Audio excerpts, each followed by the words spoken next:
애들 오로 은호석이 아유토에 대신 있잖아. 아유토에 있고 조금 무슨 아유토에 사실 지금 우리가 말고 거기 뭐 그래서 무슨 아유토에 가지고 무슨 거기 어려워.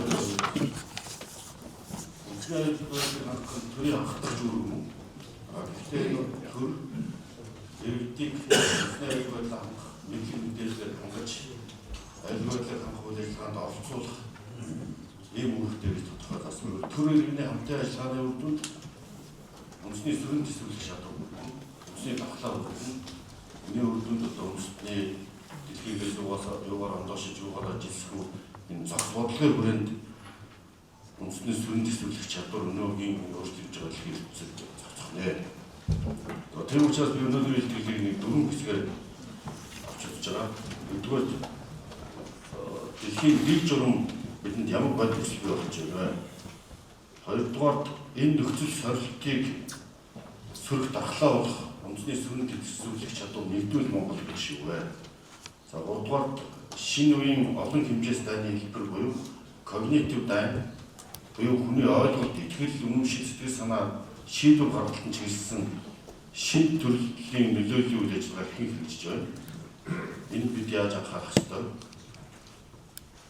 Эзний бүхэнд энэ аюулгүй байдлыг бидний оролцоо хөтөлбөр ямар бодит хариу өгсөн вэ? Одоо шинэ дэлхийн үйлчлэлсэн. Яагаад энэ шинэ дэлхийн үйлчлэлсэн бэ гэж асуулт тавьж байна.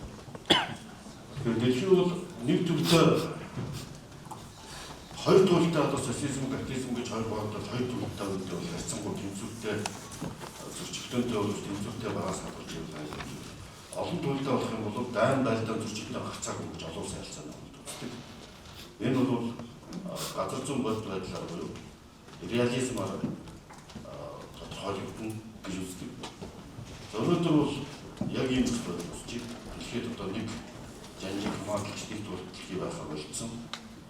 Улс орнуудын хоорондын өрсөлдөөн технологийн ард төлөвлөгөө болж эдийн засаг одоо геоэкономикийн дайн, технологийн дайн, мэдээллийн дайн, кибер орон зайн дайн, нийгмийн сэтгэл зүйн, когнитив олон орон зайн хайбрид шинжтэй болсон. Энэ өөрчлөлтөд болоход олон улсын харилцааны онлын реалист, неореалист онлыг машингийн дээр санах хэрэгтэй болов. Ханс модern power геополитик олон улсын геополитик олон улсын харилцаа бүхэл улс төрийн адил их мэдлийн нөлөөлөл ашиг хандах юм тэмцэл байдаг гэж тодорхойлсон. Тэгээд энэ бол бодит байдал.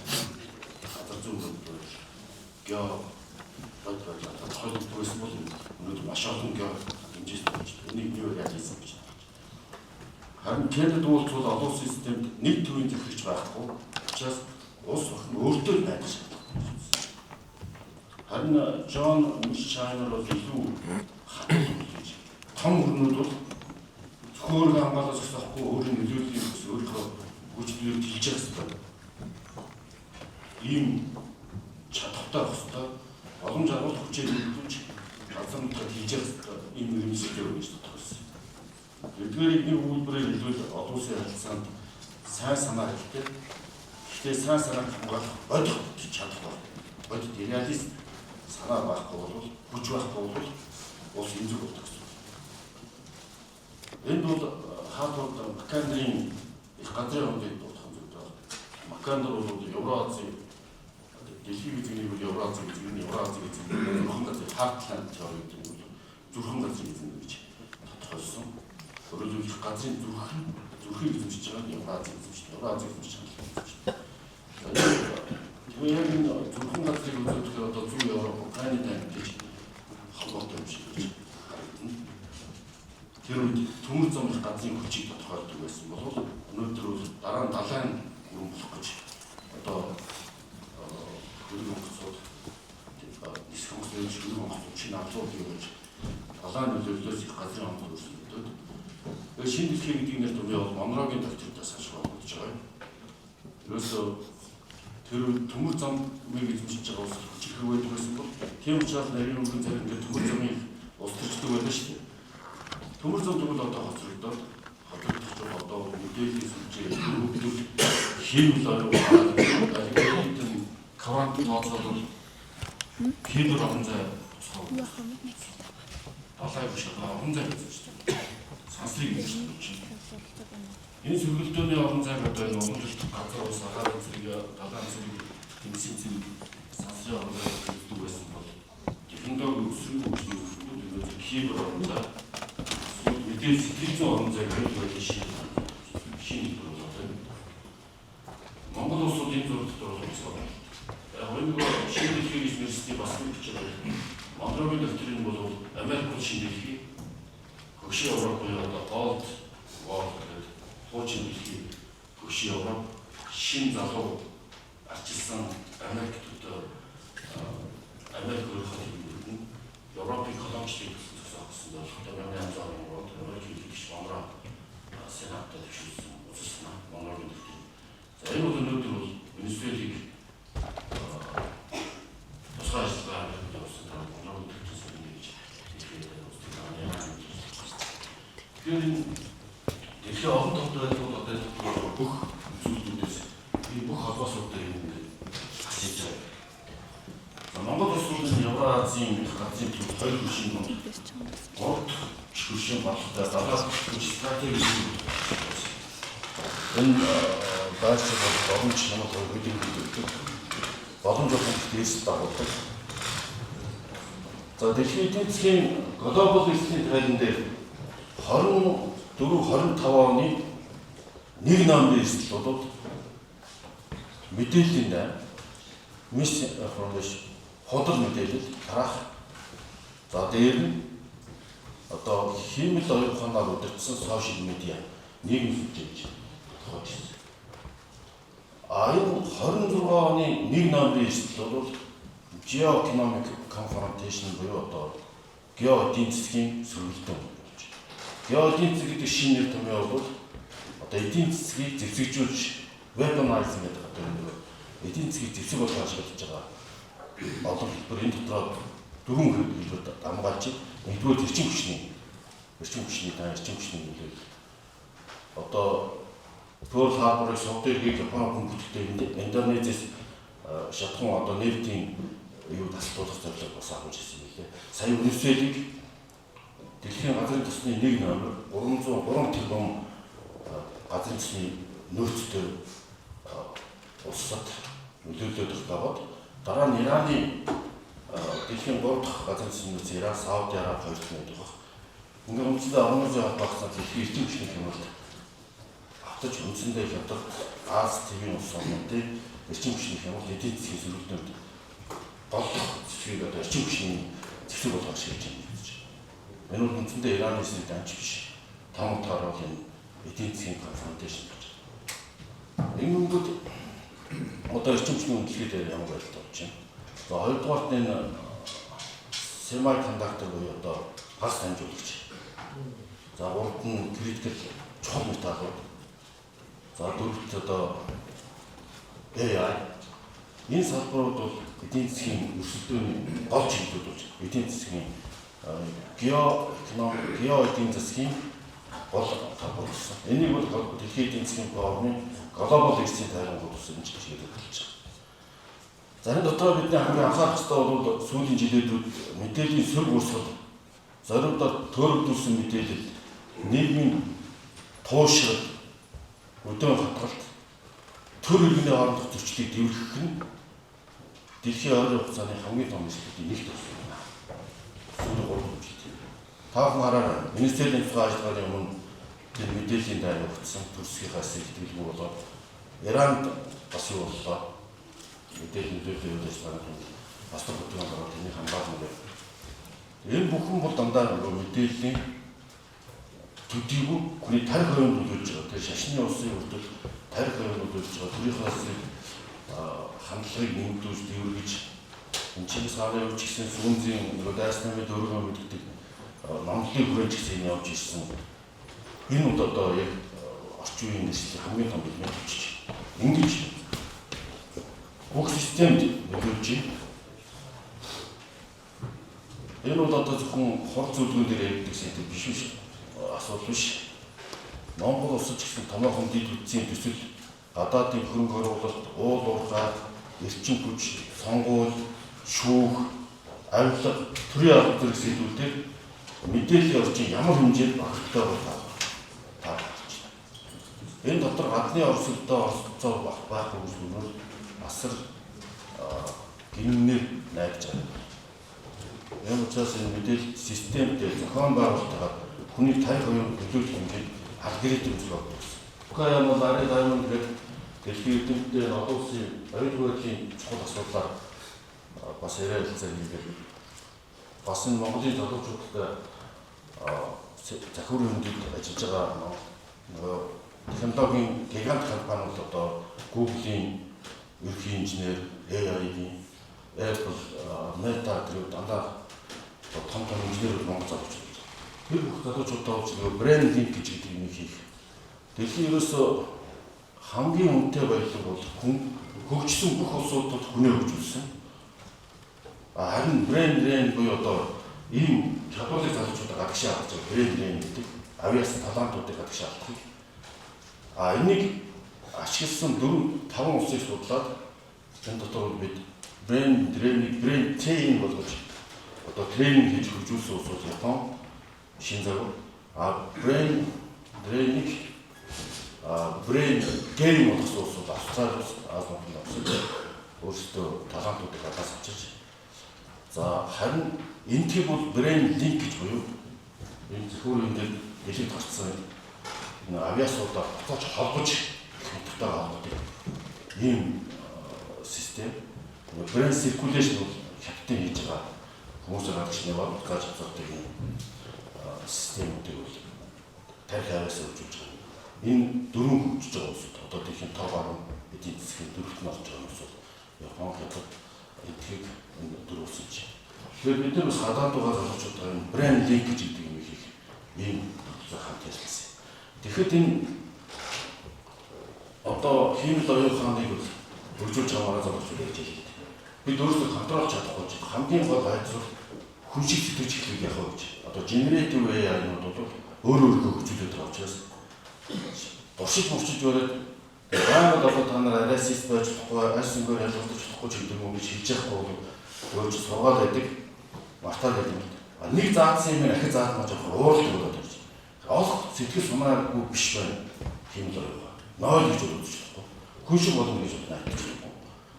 Тэгэхээр гайхамшигтай гол шийдвэл Ираны бөмбөгтгийг сая плант гэдэг химэл оюутан үүсгэдэг. Сансрын геотехнологийн сансрын зураг авалтаа одоо тагнуулаад хаана хөдөлгөөн явуулж моментал нэг хөдөлгөөн бүх хүмүүстийг үзээд тэгээд нөгөө surveillance агаарын системийг давж гаргах зөвлөлтүүдийг план гэдэг систем байсан. Энэ план дээр системээр бол хамгийн амжилттай гэж. Хүн шийдвэр гаргахаас илүү дайныг одоо химэл оюутан гэж. План гэдэг системээр бол Ираны дайн. Одоо сая хүмүүс Ираны үндэсний хүмүүст захиалж байгаа. Тэгэхээр химэл оюутан бол одоо орчин үеийн эдийн засгийн өсөлтөний төдийгүй хөгжлийн хамгийн том зүйл. Тэний дотор дата бол улс болгон нийт том өсөлт байна. Тийм учраас геоэкономик зөрчилдөөн сөргөлдөөн өсөлтөөний хамгийн том зүйл бол AI болох юм. Тийм учраас энэ цаг үед бол энэ AI удирсан когнитив дан бол одоо хүн юу ч юм болж байна. Одоо манайх бүтгэж болно гэдэг хэлэхэд хүний дуу хоолой дуурайж байна. Хүний бүх төрсийг дуурайгаад хийгээд тэгээд одоо тэр хүн нотч чадахгүй шүүх одоо тэр нотхойд тооцох юм гэж асуудал. Тийм учраас энэ дэлхийн шинэ орчин технологийн дэвшил энэ бүх орчинд Монгол улс сөрөн төсөөлөх чадварууд үндэсний талаар тусгаардах гэдэг хамгийн том асуудал. Дэлхийн шинэ дэг журмд монголчуудын байх хамгийн чухал хариу бол нэгдвэл Монгол. Нэгдвэл Монгол гэдэг агуулга бол бид нэгдсэн үн зүйлтэй байна. Identity буюу одоо ондоош дотроо дэлхийгээс өөрсдөө ондоошдог. Өөрсдөө жишдэг тэр үн зүйлээр бидний Чингис хаан бол одоо бидний identity мөн тэрнийг баримтлаад энэ ихтгэлийг сэргээхэд гадаад бодлого дээр нэгдвэл байгаа. Улс орныхоо нэг сэтгэл санаатай бол энэ боловсролыг бид их орон сэтгэлийг бий болгох бол өнөөдрийн бидний хамгийн боломжтой асуудал болж байна. Тийм учраас үндэсний тусгай тогтнол, төрийн доктортой байдал, иргэдийн аюулгүй байдал Монгол ирээдүйдээ бид нэг шунтаа байх ёстой. Нийгмийн дархлаа гэдэг бол үндэсний дархлаа гэдэг бол зөвхөн их орон зураа биш. Монгол наадам цагаасаар дээл хувцс бидний ондоо шиг мөн.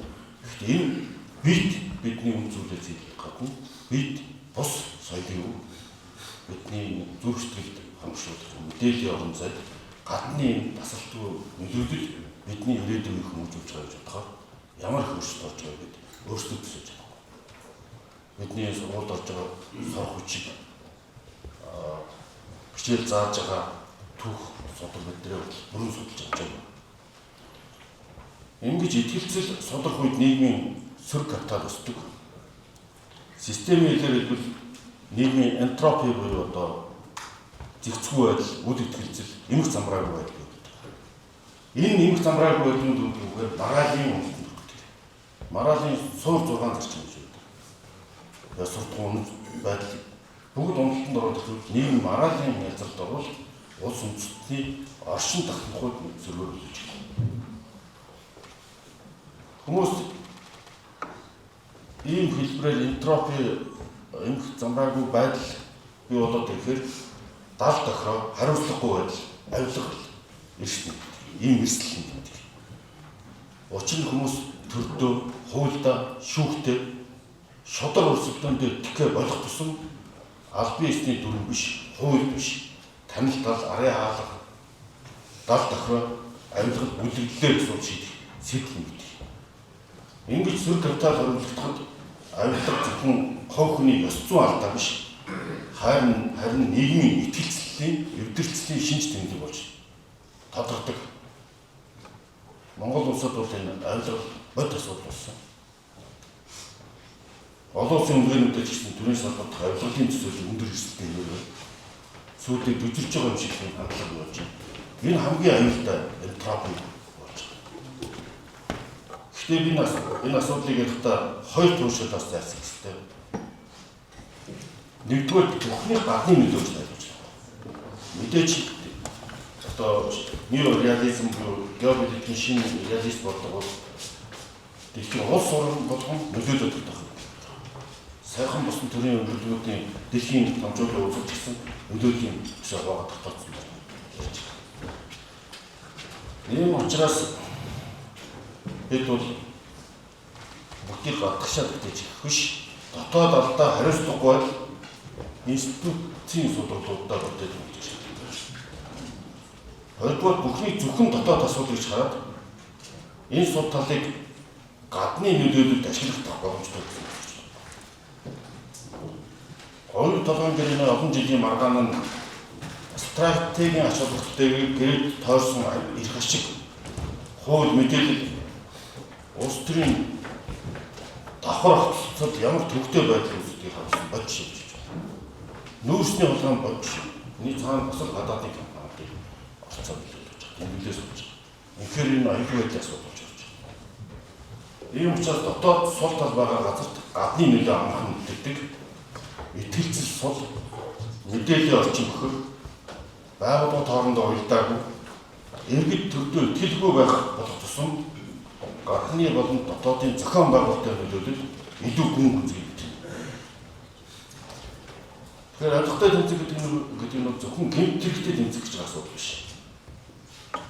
Орчин үед энэ бол төрийн ил дод байдал, шодрол өрсөлдөөн, мэдээллийн үнэн зөв бод байдал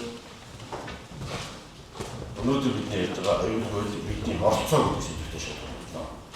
Ингэжээж Монголын оюун санаа дэлхийн сэргийж үндэсний дархлаа тавьж хүн болгон буруу жигшид зүгийг дээдлдэг яс суртахууны хэм хэмжээс ирж тогтож мараалын онолтоос илүү. Одоо яг мараалын эхлэлт нь нэг болж байна. Нэг л юм болохгүй нэг хүн болгон мэдэрч байгаа. Ингэж оюун санаас ирдэг. Энэ бол энтропийн термодинамикийн ойлгомжтой энтропийн дараа бий болдог. Энтропи эрчим хүч болж байгаа. Энэ хоёр дахь зүйлийг бид зэвсэгтэй болж байна. Энэ өөрөө нийгмийнхаа зүй тогтол шаардлага яадаг гэх үгээр замраагүй байдал бол зөв чиглэл рүү зэгцэрлэх юм байна. Сая 5 дугаар үеийн Сухой буюу Су 57 50-ыг Вьетнам хөдөлж авч байна. Манай ганц зохихгүй шүү дээ тийм ээ. Су 57. Тэгэхээр бүгд орчин үеийн бүх технологи хэмэд орохоор шилжсэн гэж байна. Гэхдээ энэ бүхэн гол шүү дээ. Манай ус агаартай зэрэг далаа зэрэг энэ дотоос хамгийн эмзэг байгаа нь хүний оюун санаа. Үүнийг олон улсад когнитив дайна гэж нэрлэж байна. Когнитив төрөмгөллийг зэвсгийн тоолж үзсэн. Когнитив дайныг зөвхөн ходол хоорон зүйлээр тараах гэж ойлгол дотоо ойлгосон юм. Зөвхөн худал мэдээлэл хэрэглэн заримдаа өмнө бод баримтыг сонгож дасалж тодорхой цаг дэглэж дэлгэж тодорхой бүлэглэлүүдийн сэтгэл хөдлөлтөд холбож дараа энэ тусгай алгоритм хэмээн оюун ухааны зохион байгуулна. Заримдаа нэг бүлгийн нөгөө бүлэгтээ сөргөлдүүлнэ. Эцсийн зорилго нь нийгмийн шийдвэр гаргах чадвар итгэлцэл хамтын хүсэл зорилгыг нь буулгах. Төр итгэл байхгүй болох. Сүнз дайтгуурлахтаа дайсныгаа мэд өөрийгөө мэд тэгвэл 100 дулаан ялахгүй. Энэ өнөөдөр олон бас онцгой утгатай болж байна. Учир нь өнөөдөр аюул битэр байдаг. Энэ мэдээлэл энэ оюун санааны дайм бол аажмаар үйлдвэрлэлээр хүүхдүүдийн зорилгонд сургуулиас нахуулаад насанд хүрчилдүүл яг сонирхолтой энэ хүн ийм дуртай энэгээр дөрөж ийм мэдээлэл байна гэж. Хүнийг асар наривчлалтайгаар тодорхойлоод тэнд нь чиглэсэн нөлөөлөл яаж байгаа тарих үеинд мэдэрч байгаа учраас когнитив дайны гэж байна. Тэгэхээр когнитив дайны үр дүн энэгээр дөрвөн зорилгоор тайлбарч байна. Нэгдүгээр дэргэцээ төрүүлнэ. Аль нь юм бэ? Юу нь юм бэ гэсэн байна. Итгэлгүй бол гэдэг нь яриад идэг аль нь ч юм. Одоо хүмүүс ярьж байна. Хоёрдугаар бол энэ итгэл гэдэг. Хэн ч үнэн хэлдэггүй төр бодлоо хөвлөл мэдээлж бодлоо энэ мэргэжлийн шинж тухайд гарах бодлоо гэсэн ийм ерөнхий итгэлцэл. Ерөнхий итгэлцэл байна. Үйл итгэлцлийн уурайц. Гуравдугаар нийгмийн мораль гэдэг. Энэ ус хөтлөхгүй бид юу ч өөрч чадахгүй. Энэ Монгол улсаас явъя. Гадаад очиж сайхан амьдрах юм байна. Yoo бидний брэнд гэдэг шиг залуучууд гахамлан мэднэ. Дөрөвдүгээр төрийн легитим чанар буюу хууль ёсны захирах эрхэд итгэл авдаг.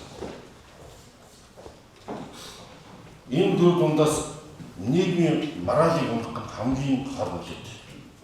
Учир нь моральгүй нийгэмд, мораль унсан нийгэмд хүмүүс зөвхөн төр гэхээр болдгоо хөрштөө, мэрэгчлэлтэндээ, байгууллагатай, хамтаа үр хөвтэй энэ бие биедээ итгэл мораль авдаг. Харин төрийн легитим чанар талдах нь илүү стратегийн бөгөөд хор хөнөөлтөй шат юм. Энэ төрийн шүүмжлэх эрүүл олон цагаас тавьж даваад ер нь энэ төр байх хэрэггүй, ер нь төр байх хэрэггүй мэн гэсэн юм ойлголт болж дүрх хэсгийг болдог. Тэгээс үүдээ ус маачтэй гэдэг байлаа болж. Ер нь тийшээ явчих яасан байж гэсэн болж байна.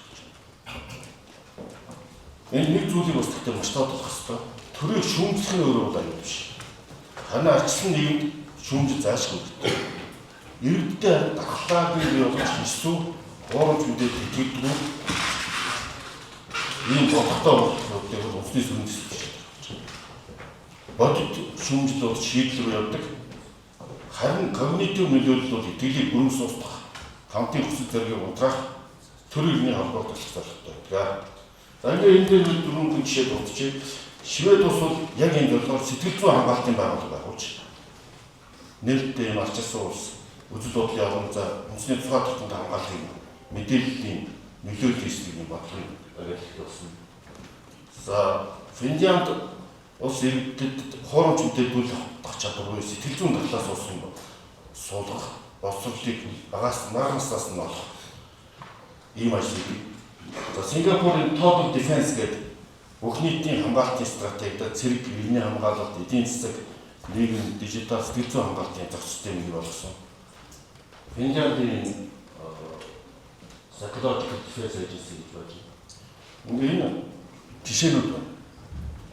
Монголд яг ийм зарчим хэрэгтэй, ийм систем хэрэгтэй болсон байна. Бид цөөн хуамтай, том газруудтай стратегийн энзэг барьцтай улс. Ийм улсад үндэсний аюулгүй байдлыг зөвхөн тусгай байгууллагаар хариуцлах гэж үздэг. Салбар бүр, байгууллага бүр, иргэн бүр өөрийн түвшний аюулгүй байдлын оролцогч үндэсний аюулгүй байдлыг хамгаалж байгаа ёстой. Энэ чухал үндэсний аюулгүй байдлын үзэл баримт гэсэн орчин цагийн техник технологийн асар хурдтай хөгжлийг дагаад шинээр нэмэгдэх буй олон эрсдэл замтгуулдлуудыг одоо тооцоолсон байдлаар өөрчлөлт шинжилж байгаа хэрэгтэй. За ингээд ийм учраас энэ аюулгүй байдлын иргэдийн оролцоо хөтөлбөрийг засгийн газрын болдооноор хэлцээ шийдвэрлээд тагнуул эрхийг газар нэг хэрэгжүүлээд эхэлж байгаа нь бол сайн боловч нэг санаачилсан ажиллаж байгаа манай тагнуулын байгууллага, тагнуулын дээд сургууль удирдлагын хамт шинжлэлийн хамгаалалт гэж баярлалаа.